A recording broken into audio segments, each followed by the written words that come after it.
नमस्कार। भारतीय ज्ञान परंपरा एवं अध्यात्म पर हम बात कर रहे थे और अपनी सहयोगी मनीषा जी का हार्दिक धन्यवाद करते हुए मैं अपनी बात को पुनः आरंभ करती हूँ। भारतीय ज्ञान परंपरा में वर्तमान युग में हम देखें या व्यवहारिक जीवन में हम देखें तो अध्यात्म में विद्यमान सभी तत्वों को आज के युग में बहुत अधिक उपयोगिता हमें दिखाई दे रही है।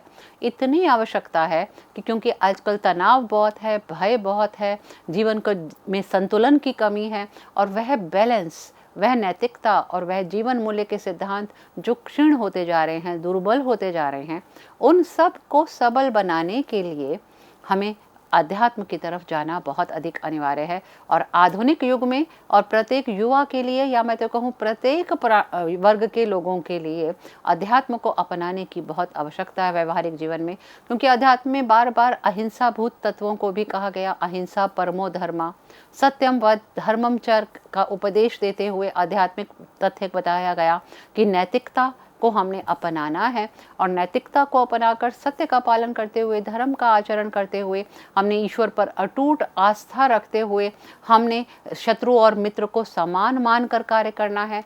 तनाव, भय और आदि अशांति आदि को अपने से दूर रखना है। भय, निराशा, इन सब को दूर हम रख सकते हैं अध्यात्म के माध्यम से, क्योंकि हमारा मन शांत होगा तो हमारा मस्तिष्क शांत होगा और हमारा मस्तिष्क शांत होगा तो हमारी कार्यक्षमता उतनी अधिक बढ़ जाएगी और कार्यक्षमता बढ़ने से हमारा तनाव भी कम होगा, हमारे मन को भी विचलित नहीं होने देगा और हमारा अध्यात्म हमें सुख के मार्ग पर आगे चलने के लिए प्रेरित करेगा।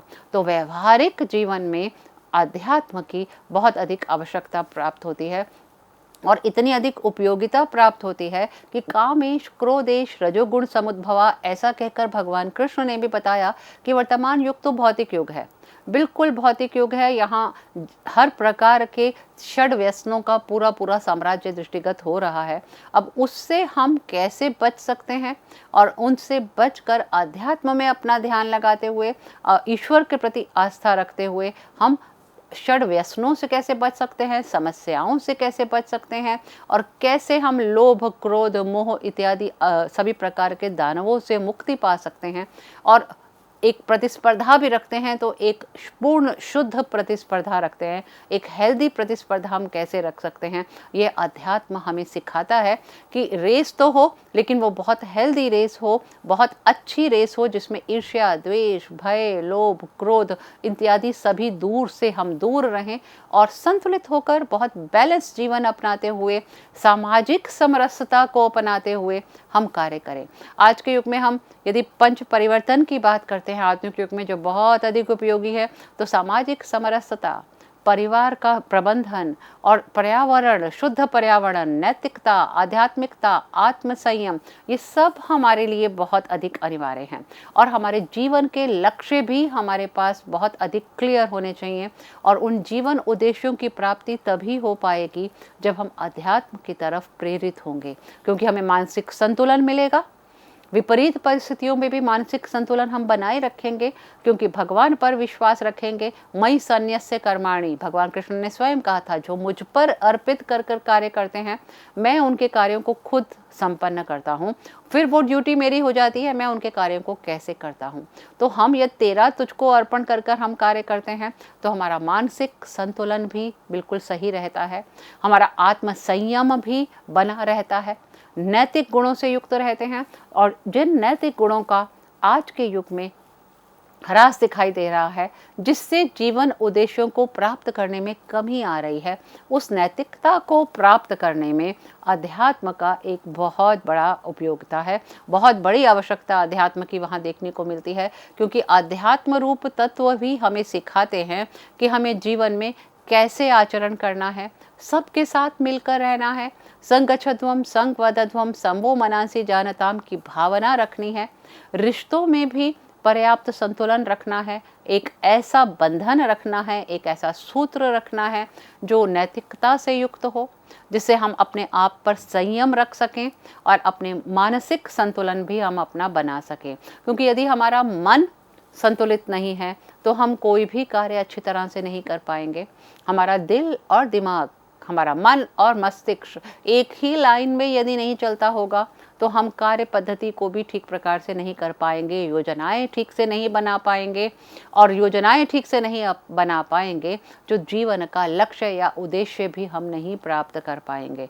और जीवन का लक्ष्य उद्देश्य नहीं प्राप्त कर पाएंगे तो सामाजिक समरसता भी नहीं अपना पाएंगे। समाज में कैसे हमने एक सार होना है, सारी वसुधैव कुटुंबकम को कैसे अपने कुटुंबक के रूप में रखना है, अपने घर को, अपने परिवार को, अपने समाज को, अपने राष्ट्र को, अपने विश्व को कैसे एक सूत्र में बांधना है, वो हम तभी कर पाएंगे जब हमें आत्मसंयम होगा, मानसिक संतुलन होगा, नैतिकता होगी, हमारे जीवन उद्देश्यों के लक्ष्य की प्राप्ति होगी। और उसके लिए अनिवार्य है कि हम अध्यात्म से जुड़े, सबको अपने जैसा समझे, आत्मवत् सर्वभूतानि, अपने जैसे सभी प्राणियों को समझे कि ये सभी भगवान के ही प्राणी हैं, सभी उसी के अंग हैं, उन्हीं के अभिन्न अंग हैं।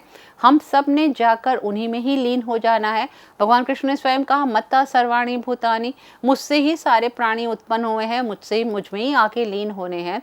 तो अयम निजः परो वेति गणना लघु चेतसाम उदार चरिता नाम तो वसुधैव कुटुंबकम। यह सामाजिक समरसता की भावना जब हमारे मन और मस्तिष्क में आ जाती है तो वो संतुलित हो जाता है। और इसका श्रेय जाता है अध्यात्म को, हमारे आगम ग्रंथों को, हमारे शास्त्रों को, हमारी ज्ञान परंपरा को, जो हमें यह सिखाने का प्रयास करते हैं कि हमें आगे बढ़ता जाना है और हमें एक मानव बनना है, और एक मानव बनकर अपने फल की प्राप्ति करनी है, अपने लक्ष्य की प्राप्ति करनी है, और आगे चलते हुए अपने ज्ञान को प्राप्त करना है। वह ज्ञान जो हमें ब्रह्म के साथ मिलाए, जो हमें हमेशा अपने लक्ष्यों से युक्त रखे, जो हमें सफलता से युक्त रखे, और अध्यात्म का तत्व हमें समझाए, हमारे महत्व को समझाए। और जब हम सत्यम पद धर्मम चर की बात करते हैं तो नैतिकता, अभिमान राहित्य और सबको आगे लेकर चलने की भावना जो है, वो सबको साथ लेकर चलने की जो भावना है, विश्व बंधुत्व की भावना, वो हमारे मध्य स्वयमेव आती जाती है। क्योंकि जब हम नैतिकता से युक्त होते हैं, सामाजिक समरसता से युक्त होते हैं, तो हम किसी को अपना या पराया नहीं समझते। हाँ, निर्ममो निरहंकारा भक्ता सा में प्रिया, मुझे वही भक्त प्रिय है, भगवान कृष्ण कहते हैं, जो बिल्कुल निर्मम है, निरहंकार है, जो मैत्रा करुणा एवच, मैत्री और करुणा की भावना से युक्त है। और इसके अतिरिक्त हम आध्यात्म की बात करें तो आध्यात्म के प्रमुख तत्वों में हमारे पास मोक्ष की भावना भी आ रही है, योग की भावना भी आ रही है, कर्म की भावना भी आ रही है, ज्ञान की भावना भी आ रही है, और परमात्मा विषयक ज्ञान भी प्राप्त आ रही है। परमात्मा को हम क्या समझ रहे हैं? सर्वव्यापी परम शक्ति, एक ऐसा चेतन तत्व जो सर्वव्यापी है, जो हम सब में व्याप्त है, जिसकी शक्ति से हम सब शक्तिमान हैं, जिसके आदेश पर हम सब बोल रहे हैं, जिसके आदेश पर हम सब चल रहे हैं, जिसके आदेश पर हम लिख रहे हैं, जिसके आदेश पर हम सब कार्य कर रहे हैं, वह परम तत्व परमात्मा के रूप में हमारे समक्ष प्राप्त होता है। और हमें उसकी अनुभूति होती है, वो हमें प्रत्यक्ष दिखाई नहीं देता, लेकिन अनुभूति इतनी अधिक होती है कि हम अपने प्रत्येक सांस में उनका अनुभव करते हैं, क्योंकि हमें वो जीवन दायित्री शक्ति प्रदान करते हैं। एक ऐसे शक्ति तत्व हमें उनसे प्राप्त होता है जिससे हम अपने कर्तव्यों को पूर्ण कर सकते हैं। ऐसे ही कर्म के बिना जीवन अधूरा है। यदि हम निष्कर्म होकर बैठ जाते हैं तो हमारा कोई भी उद्देश्य सिद्ध नहीं होता, कोई भी लक्ष्य सिद्ध नहीं होता। तो जीवन के आगे बढ़ने के लिए जो जितने भी कर्म हैं, निष्काम रूप से कर्म, वो अध्यात्म हमें सिखाता है। तो कर्म के रूप में, परमात्म तत्व के रूप में, मोक्ष के रूप में, जन्म मरण से मुक्ति, वो बाद की अवस्था है कि जब हम ये अनुभव करते हैं कि जन्म भी बहुत हो गए, मरण भी बहुत हो गए, पुनरपि जननम पुनरपि मननम पुनरपि जननी जठरे पतनम, बहुत अधिक हो गया है, अब हमें मोक्ष की प्राप्ति चाहिए, ईश्वर में ही विलीन होना है। तो वह भी तत्व अध्यात्म में आता है, और आत्मा और परमात्मा पर बहुत अधिक ध्यान, योग और भक्ति की भावना, यह सब भी अध्यात्म के अंतर्गत आकर हमें बहुत अधिक प्रेरित करती हैं। और ईश्वर के प्रति आस्था, भक्ति साधना, ईश्वर भक्ति, जितने भी दर्शन हैं ये सब हमें, जितने भी भारतीय दर्शन हैं, सांख्य दर्शन है, वेदांत दर्शन है, योग दर्शन है, सभी के सभी हमें दर्शन जितने भी हैं हमारे, हमें सभी अध्यात्म तत्व की तरफ प्रेरित करते हैं। पुरुष और प्रकृति के ज्ञान द्वारा, अनुभूति द्वारा, ईश्वरीय चेतना के द्वारा और सभी प्रकार के आत्म और ब्रह्म की एकता के द्वारा और एक के तत्व के द्वारा, सर्वम खलविदम ब्रह्म की अवधारणा के द्वारा हमें अध्यात्म में लीन करते हैं। ये भारतीय दर्शन सारे भारतीय ज्ञान परंपरा के माध्यम से, और भारतीय दर्शन का विशेष योगदान है अध्यात्म चेतना लाने में, कि ताकि व्यक्तियों में अध्यात्म चेतना प्राणियों में कैसे लाई जाए, कैसे उन्हें ईश्वर से परिचित कराया जाए, कैसे उन्हें आत्मा और परमात्मा के विषय में समझाया जाए, कैसे आत्मा और ब्रह्म के संबंधों को समझाया जाए और मनुष्य उनसे कैसे रिलेटेड है ये कैसे बताया जाए। तो विवेक, मोक्ष, आत्मबोध, ये सभी तत्व हमें अध्यात्म के रूप में प्राप्त होते हैं, और अध्यात्म में लोक कल्याण की भावना बहुत अधिक प्राप्त होती है। यह बहुजन हिताय बहुजन सुखाय के रूप में कार्य करता है और कर्म के रूप में कर्म फल देता हुआ कार्य करता है। अब एक प्रश्न उठता है कि अध्यात्म और धर्म में क्या अंतर है? तो अध्यात्म आत्मा के विषय में आत्मा का ज्ञान दे रहा है, तो धर्म हमें आचरण और कर्तव्य का ज्ञान देता है। अध्यात्म हमें आंतरिक अनुभव प्रदान करता है, आंतरिक शांति, तो धर्म बाह्य व्यवस्था प्रदान करता है जिसके कारण हम आंतरिक शांति अनुभव कर सकते हैं। एक दूसरे से पूर्णतः रिलेटेड हैं लेकिन एक दूसरे पर परस्पर आश्रित भी हैं। अध्यात्म हमें आत्मबोध कराता है, तो धर्म हमें अनुशासित कराता है, सामाजिक अनुशासन प्रदान करता है। और यदि अध्यात्म सार्वजनिक है, सार्वभौमिक है, तो यह हमारा बहुत अधिक आत्म मंथन करने वाला धर्म है। और धर्म हमें परम लक्ष्य को प्राप्त कराता है, परंपरागत रूप में हमें परम लक्ष्य प्राप्त कराता है। दोनों परस्पर आश्रित हैं। एक का अनुशासन दूसरे को करने की अनुभव करने की शक्ति प्रदान करता है।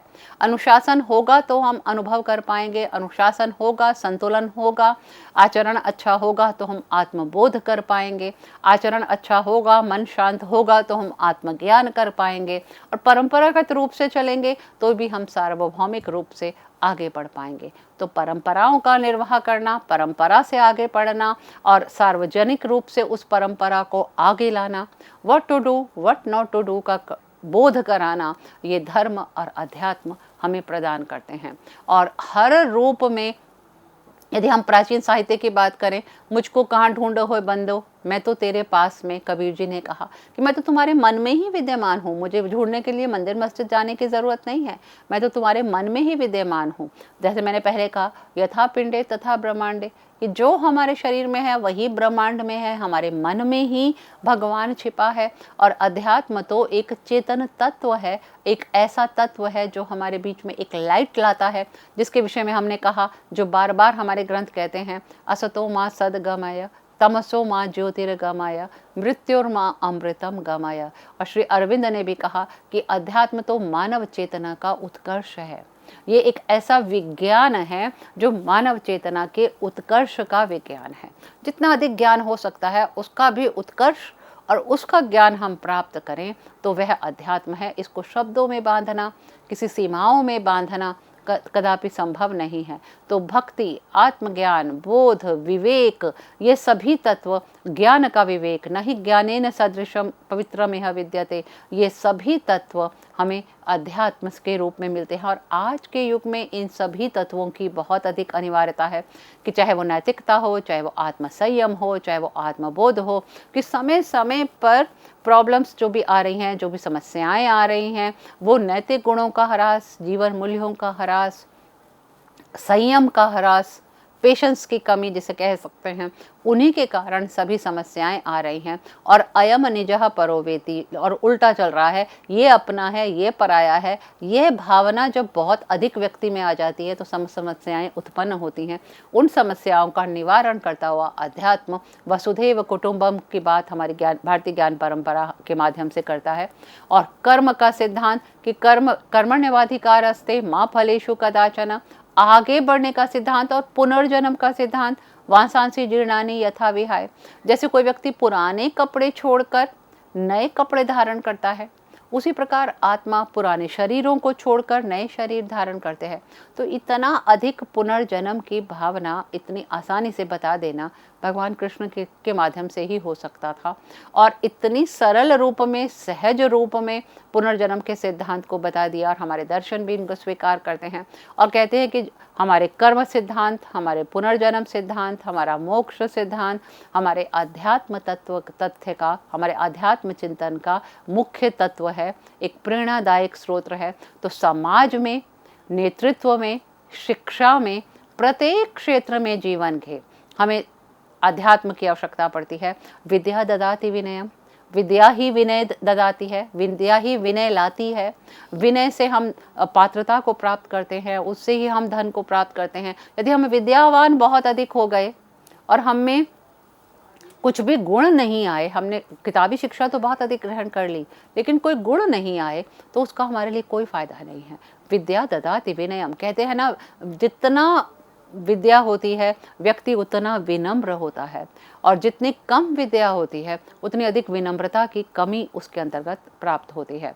और इसी प्रकार समाज में आगे बढ़ने के लिए संगच्छध्वम संपदध्वम की भावना, संसार में, समाज में, नेतृत्व में भी अच्छा जीवन यापन करना है, तो उसके लिए हमें आगे बढ़ने के लिए सभी उत्कर्ष गुणों का, सभी आध्यात्म संबंधी गुणों का होना हमारे लिए बहुत अधिक अनिवार्य है। और हम वेद, अपने ग्रंथों की बात करें तो वेदों में हमें अध्यात्म के सभी तत्व प्राप्त होते हैं। प्रत्येक स्थल स्थल पर हमें अपने अध्यात्म को विज्ञान के रूप में भी कहा गया है, एक तथ्य के रूप में भी कहा गया है, और एकम सद विप्रा बहुधा वदंती वाली बात को लेकर एकत्व की भावना भी ज्ञात होती है। द्वासपूर्णा सयुजा सखाया, यह तत्व भी हमें उपनिषदों में प्राप्त होता है। तो हर जगह, हर स्थान पर, हर स्थल पर हमारी भारतीय ज्ञान परंपरा हमें आध्यात्म की तरफ प्रेरित करती प्रतीत होती है। प्रत्येक क्षण पर, चाहे वो हमें सिखा रहे हों, हमें पढ़ा रहे हों, प्रकृति तत्व सिखा रहे हों, मूल आत्मा सिखा रहे हों, आत्मा और ब्रह्म के रूप में सिखा रहे हों, प्रत्येक स्थल पर अध्यात्म के दर्शन हमें होते रहते हैं। चाहे वो अपना सामूहिक रूप सिखा रहे हों, सामूहिक संचेतना की शिक्षा हमें दे रहे हों संगच्छध्वम संबद्धध्वम के माध्यम से, और मित्रस्य चक्षुषः समीक्षा महे, वैदिक युग में पूर्ण रूप से प्राप्त होता है कि मित्र की आंख से हम सबको देखें, किसी को भी अपना शत्रु नहीं समझे, सबको मित्र की आंख से देखें। कृण्वन्तो विश्वम आर्यम की भावना है, संपूर्ण विश्व को हम एक आर्य बनाने की सोचें, श्रेष्ठ बनाने की सोचें। देखिए, मैंने जब बार बार मैं कहती हूँ, हर चीज़ हमारी बहुवचन में है, हम कभी भी सेल्फ सेंटर्ड नहीं रहे हैं। हमारी सोच बहुत सकारात्मक रही है, बहुत प्रतीकात्मक रही है और संगठनात्मक रही है। हम हमेशा संघौ शक्ति कलयुग की बात करते हैं कि कलयुग में संघ की ही शक्ति है, अर्थात एक संगठन की शक्ति है, एक स्थायित्व उसी में है जब हम इकट्ठा होकर कार्य करेंगे। जब हम एक भारत, अखंड भारत की बात करते हैं तो विशेष रूप से यही तथ्य हमारे समक्ष होते हैं कि जहाँ संगच्छध्वम संबद्धध्वम समवो मनांसि जानताम, समानुइव आकुति समाना हृदयानिव, कि जहाँ हमारे मन एक जैसे हों, हमारे आचरण एक जैसे हों, हम एक जैसी सोच को ही आगे लेकर चलें। इवन हमारे पानी पीने के प्रपा समानी प्रपा सह, एक मंत्र में कहा गया कि हमारे पानी पीने के स्थान भी एक हों, कोई भेदभाव नहीं, कोई ऊंच नीच नहीं। चातुर्वर्ण मया सृष्टम गुण कर्म विभागशा, मैंने चातुर्वर्ण की श्रेष्ठ रचना की है। भगवान कृष्ण कहते हैं गुण कर्म के विभाग से, मनुष्यकृत नहीं है, यह ईश्वरकृत है। गुण और कर्म के विभाग से मैंने मनुष्य की रचना की है, तभी मनुष्यों को समान बनाया है, और उनका विभाजन उनके गुण और कर्म के आधार पर होना चाहिए। ईश्वर और ईश्वर के प्रति चेतना, उसका समक्ष चित्रण, उनका ईशावास्यम इदम चित्रणम, ईश्वर का विश्वास, ईश्वर पर अटूट विश्वास जब हम रखते हैं तो हमारे सभी दुर्गुण मिट जाते हैं, सभी आपदाएं दूर हो जाती हैं। और उपनिषदों की बात करें तो उपनिषद तो अहम ब्रह्म अस्मि की बात करते हैं, आत्मज्ञान है, आत्मबोध है, तत्वमसि की बात करते हैं, और स्थल स्थल पर आत्मदीपो भव, उत्तिष्ठ जागृत प्राप्य वरान निबोधत की बात करते हैं कि उठो, जागो, पाओ। श्रेष्ठ लोगों के आचरण के ज्ञानों को, आचरण, अच्छे आचरण पर बार बार बल दिया गया है। सत्यम वद, धर्मम वद, असतो मा सद्गमय, जो मैंने पहले भी बोला, हर बात में नैतिकता की बात आती है। क्योंकि यदि हम अपनी भावी पीढ़ी को आगे बढ़ता देखना चाहते हैं तो हमें उनको सिखाना पड़ेगा कि उत्तिष्ठ जागृत प्राप्य वरानने बोधत, उठो जागो पाओ, अपने ज्ञान परंपरा में विद्यमान मुख्य तत्वों को, अध्यात्म को, आचरण को, उनके आचरण से हम सीखते हैं। क्योंकि यद्यत आचरति श्रेष्ठा तत्तदेवितरे जना, जैसा जैसा श्रेष्ठ लोग आचरण करते हैं वैसे वैसे उनको देखकर ही दूसरे लोग आचरण करते हैं। हम तो अपने से अग्रजों का ही सीखते हैं, हम तो अपने से पूर्वजों का ही सीखते हैं। यदि हमने उनको सबका आदर करते देखा है, सबका अभिवादन करते देखा है, तो हम भी वैसा ही करते हैं, हमारे घर के बालक भी वैसा ही करेंगे, उनके संस्कार भी वैसे होंगे। तो अध्यात्म, संस्कार, भाव, आस्था, भक्ति, सभी चीज़ों की हमें शिक्षा देते हुए भारतीय ज्ञान परंपरा हमें बहुत आगे ले जाते हैं। और धर्म के प्रति निष्ठा, सत्यता, धर्मो रक्षति रक्षिता, एक बहुत बड़ा सिद्धांत है कि धर्म की रक्षा की जाए तो धर्म हमारी रक्षा खुद करते हैं। मैं तो कहती हूँ ज्ञान परंपरा की रक्षा की जाए तो ज्ञान परंपरा हमारी रक्षा खुद करेगी, स्वयमेव हमको आगे ले जाएंगी। ज्ञान परंपरा तो वह अनघ्र प्रवाह है, सतत प्रवाहमान है, जो हमारी रक्षा कर कर हमें आगे ले जाएंगी। बस कारण यह है कि हमें उसको विज्ञान से जोड़ना है। अब भगवद गीता में कहा गया ज्ञान विज्ञान सहितम, ज्ञान तो है ही हमारे पास, उसको विज्ञान से जोड़ना है। और विज्ञान इज व्हाट? विशिष्ट ज्ञानम विज्ञानम। टेक्निकल ज्ञान, विशिष्ट ज्ञान, हमारी एआई का ज्ञान, हमारा समस्त ज्ञान, हमारा भक्ति योग, हमारा कर्म योग, हमारा ज्ञान योग, प्लस हमारा टेक्निकल ज्ञान, हमारी सभी विज्ञान मिलकर हम लोग बहुत आगे बढ़ सकते हैं। और हमारे युवा तो बहुत आगे बढ़ सकते हैं, क्योंकि इनकी डिक्शनरी में असंभव जैसा कोई भी शब्द नहीं है।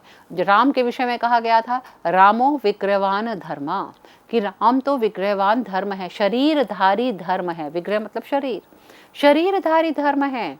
अब बताइए इससे अधिक और किसकी क्या प्रशंसा की जा सकती है। तभी हम कहते थे हमारे आदर पुरुषोत्तम राम, सिया राम में सब जग जाना। और वह संसार ऐसा हो गया कि सिया राम सिया राम सिया राम का ही समक्ष चित्रण होता रहा। और वही राम जब हमारे सामने आते हैं, उनके गुणों के बारे में हम वर्णन करते हैं, तो सच में वो बात चरितार्थ हो जाती है। यद यद आदर्श श्रेष्ठा तत्त देवितरे जना। आदर्श का एक समन्वय, एक संकलन, समन्वय, एक समाहित रूप हमें भगवान राम में प्राप्त होता है। और ऐसे जो कि ना दुख में दुखी हो रहे हैं, ना सुख में सुखी हो रहे हैं, ऐसा चरित्र बनाना बहुत कठिन कार्य है। और तभी उनको मर्यादा पुरुषोत्तम भगवान राम कहा जाता है। और ईश्वर, आस्था, भक्ति, सभी में हमें रामायण में अध्यात्म के दर्शन होते हैं। और ये महाभारत में हमें अध्यात्म के दर्शन होते हैं अहिंसा परमो धर्मा के रूप में, महाभारत में धर्मो रक्षति रक्षिता के रूप में भी, और भगवद गीता में अध्यात्म ज्ञान योग के माध्यम से, कर्म योग के माध्यम से, क्षेत्रज्ञ की परिभाषा के माध्यम से, पार्थिव शरीर के माध्यम से, ईश्वर की ईश्वरत्व को बताने के माध्यम से, अक्षरम ब्रह्म विद्धि, वहाँ बार बार कहा गया ब्रह्म को अक्षर जानो, जो शरणहीन है, जिसका नाश नहीं होता, जो कभी भी दूर नहीं होता, कभी भी जिसका क्षय नहीं होता। तो भगवद गीता में अध्यात्म के सभी प्रमुख तत्वों का एक समाहन हमें प्राप्त होता है। कर्मयोग के माध्यम से, भक्ति के माध्यम से, वासांसी जीर्णानि के माध्यम से, न जायते म्रियते वा कदाचित के माध्यम से, आत्मा की अजरता अमरता के माध्यम से, और हर प्रकार के ज्ञान के माध्यम से, हर प्रकार के आगे बढ़ने के माध्यम से हमें भगवद गीता में इन सभी अध्यात्म के तत्वों को प्राप्त होता है। और संत साहित्य में हमें, साहित्य के क्षेत्र में, संत साहित्य के क्षेत्र में अध्यात्म के अनेक तत्व हमें प्राप्त होते हैं। ध्यान योग के माध्यम से, ध्यान के माध्यम से हम ईश्वर को प्राप्त कर सकते हैं। यथा संहरते च कुर्मानी, और आत्म संयम के माध्यम से हम अध्यात्म प्राप्त कर सकते हैं। भक्त और भक्ति के वर्णन के द्वारा भगवद गीता में कहा गया, ईश्वर और ईश्वरत्व के द्वारा भी कहा गया, मयि सर्वाणि कर्माणि संन्यस्य, जो मुझ पर अर्पित कर देते हैं वह बहुत अच्छी तरह से अपने बात को करते हैं। और विज्ञान और अध्यात्म को आगे बढ़ते हुए भगवत गीता में और भारतीय ज्ञान परंपरा में एक प्रकार से संदेश दे दिया गया कि हर प्रकार के मोक्ष की प्राप्ति, हर प्रकार के कर्मों की प्राप्ति अध्यात्म के माध्यम से हम प्राप्त कर सकते हैं और अपना आध्यात्मिक, आदिदैविक, आदिभौतिक सभी सुखों को प्राप्त कर सकते हैं। सर्वधर्मान् परित्यज्य माम एकम शरणम व्रज अहम त्वाम सर्व पापेभ्यो मोक्षयिष्यामि मा शुचा। तो भारतीय ज्ञान परंपरा में अध्यात्म का सुंदर विवेचन सभी युवाओं को प्रेरणादायक तत्व प्रदान करता है। धन्यवाद।